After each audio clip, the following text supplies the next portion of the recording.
Hello, hello, hello, hello. Mayong adlaw mga kapaki.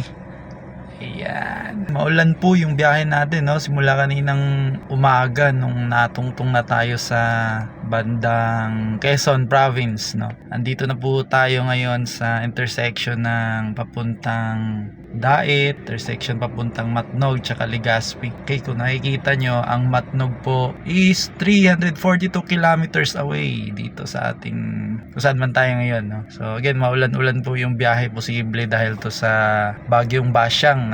Though malayo-layo siya dito sa kung saan man tayo, naapektuhan pa rin tayo sa posibleng tapon ng ulan. Around 7 hours na po tayong nasa biyahe, and estimated time arrival sa Matnog Pier around 9 PM. Break muna, kain muna tayo, sakto lang din. Konting pahinga, stretching, then tuloy ulit sa biyahe para sa 342 kilometers Matnog. Alright, sana'y okay kayo dyan, maging okay kayo dyan. Ito po ulit si Jan. Salamat kapaki.